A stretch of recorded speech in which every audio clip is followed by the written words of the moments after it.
बिस्मिल्लाहिर्रहमानिर्रहीम। अस्सलाम वालेकुम दोस्तों, मोहम्मद ज़हूर आपको ज़र्जी सब कुछ में अगेन से वेलकम करता है। दोस्तों, जिस तरह कि आप जानते हैं कि जो हमारा चैनल है उसका जो बेसिक ऑब्जेक्टिव है या उसका जो गोल है वो है एजुकेशन, मोटिवेशन और अवेयरनेस।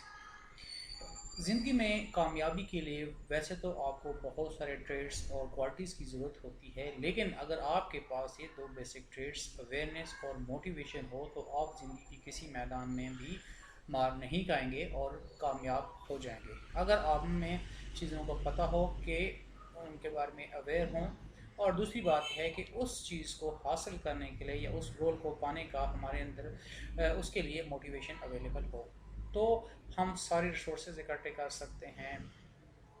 अब एक जो दोस्तों एक जो चीज़ मैं आपको अक्सर सोचता भी हूँ और उसके अलावा इस पे बात भी करता हूँ कि दो ऐसी जॉब्स हैं कि अगर हम उन जॉब्स की जो सोशल रिकग्निशन देखते हैं, रेस्पेक्ट देखते हैं, प्रेस्टीज देखते हैं, बेनिफिट्स, पर्क्स एंड प्रिविलेजेस, उसकी जो एडवेंचरस लाइफ है जो जॉब आपको प्रोवाइड कर रही होती है, उसके अलावा जो करियर प्रोग्रेशन है यानी कि फर्दर प्रमोशन वगैरह है, और उसके अलावा फ्रिंज बेनिफिट्स हैं जो बहुत सारे जो दो जॉब्स के साथ एसोसिएटेड हैं, और उसके अलावा उसकी जो एलिजिबिलिटी क्राइटेरिया है वो अगर हम देखते हैं तो मैं ये बात समझता हूँ, और आप खुद भी इसको अप्रिशिएट करेंगे, कि बहुत कम लोग इन टेस्टों में अपीयर होते हैं। जितना कि इन टेस्टों में लोगों को अपीयर होना चाहिए उससे बहुत कम तादाद में लोग टेस्टों में अपीयर होते हैं।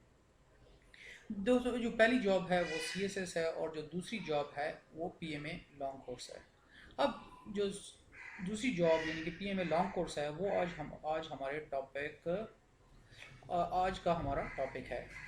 अगर हम PMA लॉन्ग कोर्स की बात करते हैं तो इसके लिए जो एलिजिबिलिटी क्राइटेरिया है, in the sense of qualification, in terms of qualification, तो वो है कोई भी 12 ईयर एजुकेशन, चाहे वो FSC हो, चाहे ICS हो, चाहे FA हो, चाहे डिप्लोमा ऑफ एसोसिएट इंजीनियरिंग हो या A लेवल्स हो। आपके अगर 60% मार्क्स इन टेस्टों में आए हैं, इन एग्ज़ाम्स में आए हैं, then you are qualified for applying in this job. और हाँ, ऑफ कोर्स, चूंकि आर्मी की जॉब है तो इसमें कुछ फिज़िकल रिक्वायरमेंट हैं, तो वो तो आपने पूरी करनी है। लेकिन अगर हम देखते हैं एजुकेशन के लिहाज से तो ये बहुत कम है। इवन के आजकल अगर PN की भी जॉब्स आती हैं तो आप उसके अंदर एप्लीकेंट्स देखते हैं तो वहाँ मास्टर्स लोग अप्लाई करते हैं। बल्कि मैंने एक दफ़ा एक खबर पढ़ी थी कि चकवाल में क्लास 4 की जॉब्स के लिए तकरीबन 10,000 मास्टर्स या ग्रेजुएट लोगों ने अप्लाई किया था। अब और उसमें से कुछ MPhil कैंडिडेट्स भी थे। अब आप इससे अंदाज़ा लगा सकते हैं कि ये हमारे अंदर इशू क्या है। क्या ये अवेयरनेस, ये तो बड़े आसानी से आप इस नतीजे में पहुंचेंगे कि ये अवेयरनेस का इशू है कि जो लोग अगर मास्टर के बाद अप्लाई कर रहे हैं क्लास 4 की जॉब में, तो क्या उन्होंने जब FSC की थी या FA किया था तो उस वक्त क्या उन्होंने PMA लॉन्ग कोर्स में अप्लाई किया था या नहीं किया था। तो आप अगर उनसे पूछेंगे तो ज़्यादातर कैंडिडेट्स ऐसे होंगे कि उन्होंने इसमें अप्लाई नहीं किया होगा, और उसकी वजह क्या होगी कि उन्हें शायद इस चीज़ के बारे में पता ही नहीं।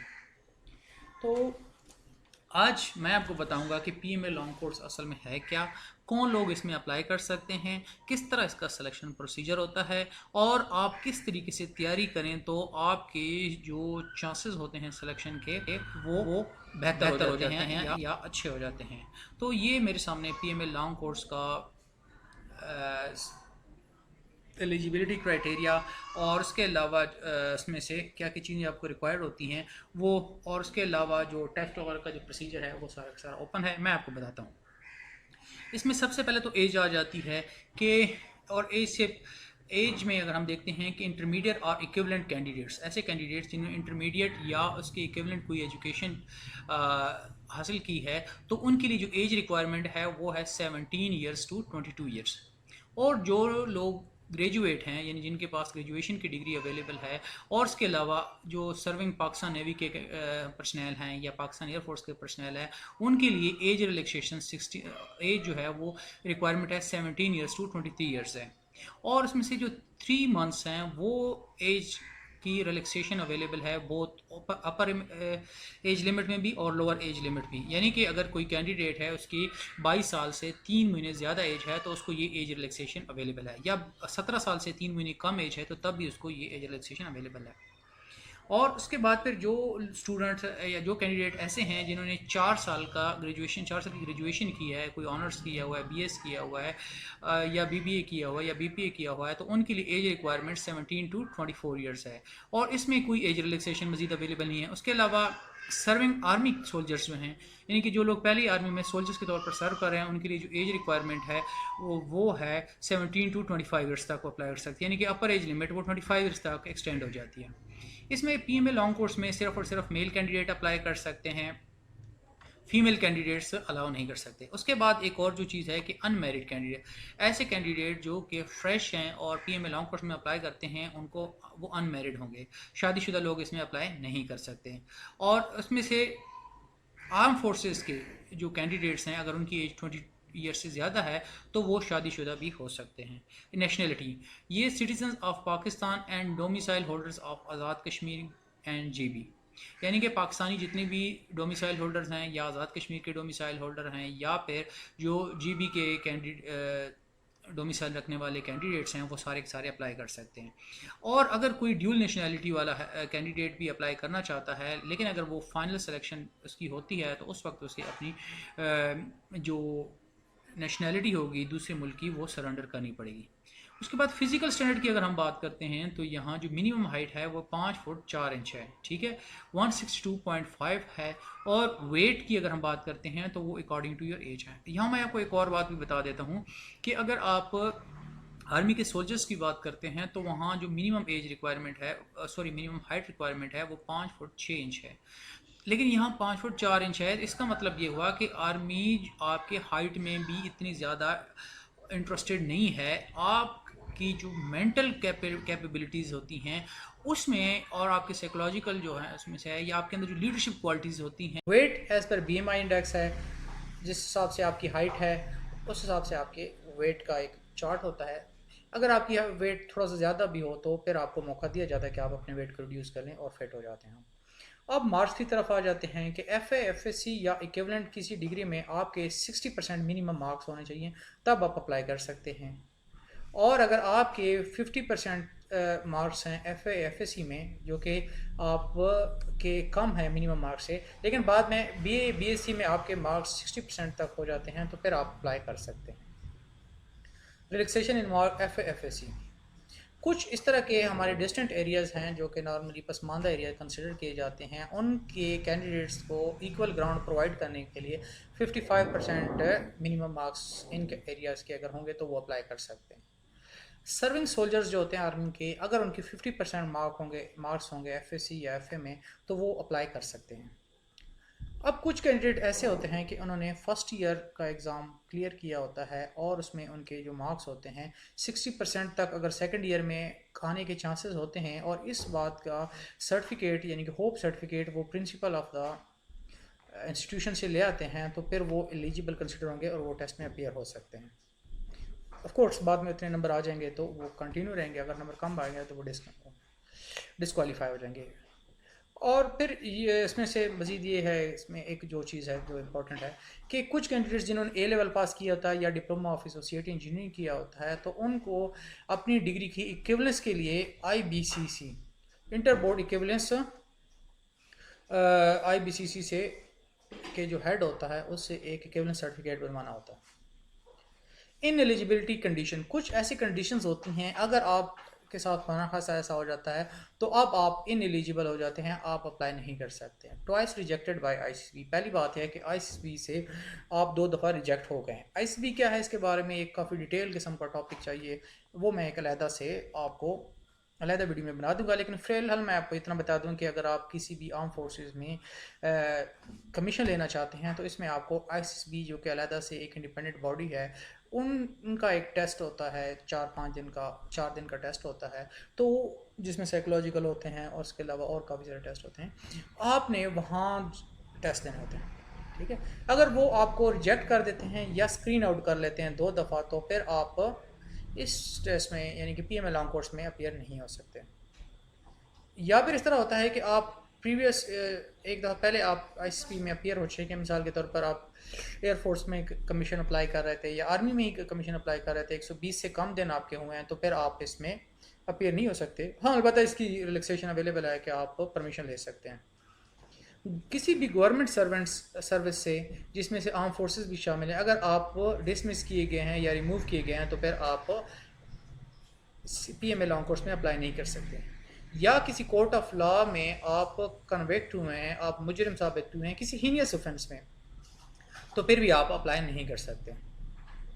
या फिर मेडिकल बोर्ड ने आपको परमानेंट अनफिट डिक्लेयर कर दिया, तो फिर भी आप अपियर नहीं हो सकते जब तक आप अपनी फिटनेस अपील मेडिकल बोर्ड से या किसी और फोरम से साबित नहीं कर पाते। और फिर कुछ बीमारियां भी हैं, वो भी आप इसको डिटेल से देख सकते हैं। अब उसके बाद फिर आ जाते हैं कि ठीक है, आप इलिजिबल हो गए हैं, आप इस टेस्ट में अपीयर हो सकते हैं, तो अब क्या प्रोसीजर होगा कि आप इन टेस्ट में अपीयर हो जाएं, और फिर उसमें से आपका सिलेक्शन का क्या प्रोसीजर होगा। तो सबसे पहले कैंडिडेट, जो भी एलिजिबल कैंडिडेट होगा, तो वो उसमें रजिस्ट्रेशन करेगा। रजिस्ट्रेशन के दो तरीके हैं कि वो ऑनलाइन रजिस्ट्रेशन करें, या फिर दूसरा तरीका ये है कि वो किसी army selection and recruitment centre में जाके विजिट करें फिजिकली अपने डॉक्यूमेंट्स लेके, और फिर वहाँ रजिस्ट्रेशन करें मैनुअल तरीके से। अभी जो रजिस्ट्रेशन थ्रू इंटरनेट है, आसान सी वेबसाइट है www.joinpakarmy.gov.tk पे जाएँ, वहाँ आपके पास प्रोसीजर अवेलेबल है। इसके लिए मैं एक अलग से वीडियो बना दूंगा, जो कि मेरे ख्याल में ज़्यादातर लोग पहले ही कंप्यूटर जानते हैं, तो उनके लिए इतना मसला नहीं है। एक और चीज़ कि अगर आप army selection and recruitment centre जाते हैं, तो आप अपने साथ कंप्लीट डिग्री और जो दूसरी चीज़ें हैं वो सारी सारी आप ले जाएंगे, और प्रॉस्पेक्टस आप लेंगे, वहाँ फॉर्म होगा, फॉर्म फिल करेंगे। तो इसके बाद अब जब आपने लॉन्ग टेस्ट में अपीयर हो जाएंगे, तो उसके बाद आपको रोल नंबर स्लिप इशू की जाएगी, और आपका सबसे पहले रिटन टेस्ट होगा और साथ इंटेलिजेंस टेस्ट होगा। रिटन टेस्ट जो होगा वो सादा सा टेस्ट है। ये इस टेस्ट में से, चूँकि आपने इसका जो मटीरियल होता है पहले मुख्तलिफ क्लासेस में पढ़ा होता है, ये इंग्लिश, मैथ, पाकिस्तान स्टडीज़, इस्लामियात और जनरल नॉलेज का ऑब्जेक्टिव टेस्ट होता है, यानी MCQs होते हैं। आपने वो टेस्ट, ज़्यादातर कंप्यूटर के ऊपर ही टेस्ट होता है, तो वो टेस्ट क्लियर करना होता है। अगर ये टेस्ट आप क्लियर कर लेते हैं, साथ ही फिर क्या होता है, इंटेलिजेंस टेस्ट होता है। इंटेलिजेंस टेस्ट जो होता है ज़्यादातर कैंडिडेट के लिए एक नया टेस्ट होता है। इसमें वर्बल क्वेश्चंस भी होते हैं और नॉन वर्बल क्वेश्चन भी होते हैं। इसके लिए मेरे ख्याल में एक सेपरेट वीडियो ज़्यादा अच्छी रहेगी कि मैं आपको बता दूँ कि इंटेलिजेंस टेस्ट किस तरह का होता है। इसकी आपने खूब तैयारी करनी होती है। वजह यह है कि जो कि आपने अपने एकेडमिक जो बैकग्राउंड होता है उसमें आपने इसको नहीं पढ़ा होता। उसके बाद फिर जब ये टेस्ट क्लियर हो जाते हैं, तो जो सक्सेसफुल कैंडिडेट होंगे वो फिजिकल टेस्ट में अपीयर होंगे। फिजिकल टेस्ट के अंदर क्या चीज़ें शामिल होती हैं, ये 4-5 चीज़ें हैं जो उसमें शामिल होती हैं। सबसे पहले 1.6 किलोमीटर की रनिंग होती है, जिसमें आपने यानी कि रनिंग टेस्ट होता है, 8 मिनट में से आपने क्लियर करना होता है। पुशअप्स होते हैं जो कि 15 रेपिटेशन होती है 2 मिनट्स में। सिटअप्स होते हैं और ये आपने 20 रेपिटेशन करनी होती है 2 मिनट में। चिनअप्स होते हैं 3 रेपिटेशन आपने करनी होती है 2 मिनट में। और डिच क्रॉसिंग होती है वो 7.4 इंटू 7.4 और 4 फीट गहरा जो है ना इसमें से डिच होता है, यानी कि गड़ा होता है। देखिए, अगर वैसे तो ये टेस्ट बड़ा इजी सा है, सारे लोग इसको वैसे ही क्लियर कर लेंगे, लेकिन मैं समझता हूँ कि जो लोग शहरों के अंदर रहते हैं उनको इसकी तैयारी की ज़रूरत है, और उसमें से जो स्पेशली उनको जो 1.6 किलोमीटर की रनिंग की प्रैक्टिस है वो नहीं करनी चाहिए कुछ अरसे के लिए। उसके बाद फिर ये है कि चिनअप, अक्सर कैंडिडेट जो कि शहरों में रहते हैं और उसके अलावा उनका वेट ज़्यादा होता है तो वो इसको नहीं क्लियर कर पाते, इसको आप लाजमी कंसिडर करें। और फिर एक और चीज़ है कि जो लोग ये सारे टेस्ट क्लियर कर लेते हैं, मेडिकल एग्जामिनेशन भी होता है, यानी कि अगर आपका सबसे पहले initial test written test clear हो जाता है, फिजिकल एग्ज़ाम होता है, उसके बाद फिर मेडिकल होता है, ये सब कुछ क्लियर हो जाता है, तो तब आप इंटरव्यू में अपीयर होते हैं। आपका इंटरव्यू होता है, इंटरव्यू मॉडरेट दर्जे का होता है, लेकिन आपको उसकी तैयारी करनी चाहिए। किस किस्म का इंटरव्यू होता है, इसके लिए again we will make another video, क्योंकि इससे वीडियो बहुत लेंथी हो जाएगी। और उसके बाद फिर ये है कि जब आपका इंटरव्यू अगर ये क्लियर हो जाता है, तो जो सक्सेसफुल कैंडिडेट होंगे उनको ICSB के डॉक्यूमेंट्स दिए जाएंगे, जिसमें वो ICSB को अपना कंप्लीट बायोडाटा लिख के, और उसके अलावा एकेडमिक डाटा और दूसरी जो इन्फॉर्मेशन रिक्वायर्ड होती हैं वो अपने, और उसके अलावा अपनी डिग्रीज अटैच करके ICSB भेजेंगे। वहाँ आपका अलहदा से टेस्ट होगा, जो 4 दिन के लिए आप ICSB जाएंगे और वहीं रहेंगे। और जो लोग आईसीएसबी को भी क्लियर कर जाते हैं तो अब आपने यानी कि सबसे बड़ा ऑब्स्टेकल जो होता है वो आईसीएसबी होता है। ये जब आप क्लियर कर लेते हैं तो अब आप फाइनल सिलेक्शन की तरफ जाते हैं। उसके बाद आपका फाइनल मेडिकल होता है जो कि मुख्तलिफ CMH में होता है या MH में होता है। जब आपका ये मेडिकल क्लियर हो जाता है तो आप उसके बाद फिर सेलेक्ट हो जाते हैं। लेकिन फाइनल सिलेक्शन जो कि फिर मेरिट पे होती है, बाद वक्त कैंडिडेट ज़्यादा सेलेक्ट हो जाते हैं तो मेरिट लिस्ट बनती है जिसमें आपका काफ़ी सारा जो है ना डाटा को कंपेयर किया जाता है और फाइनल सिलेक्शन हो जाती है। जो लोग फाइनली सिलेक्ट हो जाते हैं तो फिर PMA लॉन्ग कोर्स की प्रॉपर ट्रेनिंग के लिए वो PMA काकूल जाते हैं, एबटाबाद में जो जगह है, तो वहाँ वो जाते हैं। 2 साल की ट्रेनिंग होती है। जैसे 2 साल की ट्रेनिंग कंप्लीट हो जाती है तो उसके बाद फिर वो सक्सेसफुली कमीशन हो जाते हैं पाकिस्तान आर्मी में। अब ये है कि आर्मी सेलेक्ट एक थोड़ा सा उसमें इन्फॉर्मेशन है कि documents required for army selection and recruitment centre. एक चीज़ मैं आपको ये बता दूं कि लॉन्ग कोर्स क्या चीज़ है, कुछ कैंडिडेट को शायद ये पता ना हो। देखिए जो PMA लॉन्ग कोर्स है, या अगर आप पाकिस्तान आर्मी में कमीशन लेना चाहते हैं, आदो कुछ और ब्रांचेस भी हैं जिस तरह के मेडिकल ब्रांच है, इंजीनियरिंग है और उसके अलावा IT के भी अफसर्स होते हैं। लेकिन जो मेन ऑफिसर्स होते हैं, ये जो मेन कैडर होता है वो PMA लॉन्ग कोर्स का होता है। ये जो ऑफिसर्स होते हैं इनका ज़्यादातर जो प्रमोशन होती हैं या हायर एचेलन में जाते हैं वो यही ऑफिसर्स होते हैं। आर्मी चीफ भी इन्हीं में से होता है और ज़्यादातर जो आर्मी की कमांड होती है इन्हीं ऑफिसर्स के यानी कि PMA लॉन्ग कोर्स के ऑफिसर्स के पास ही होती है। और एक और चीज़ है कि army selection and recruitment centre पे अगर आप जाना चाहते हैं तो कौन से डॉक्यूमेंट अपने साथ लेके जाना ना भूलिएगा। ओरिजिनल सर्टिफिकेट जो भी आपके पास है, मैट्रिक के हैं, FA के हैं, FSC के जो भी हैं वो आप साथ लेके जाएं। कंप्यूटराइज नेशनल आइडेंटिटी कार्ड यानी CNIC आप अपना साथ लेके जाएं अगर आप 18 साल से ज़्यादा हैं, नहीं तो फिर आप अपना फॉर्म B लेके जाएँ और फादर और मदर का शनाख्ती कार्ड भी साथ आपको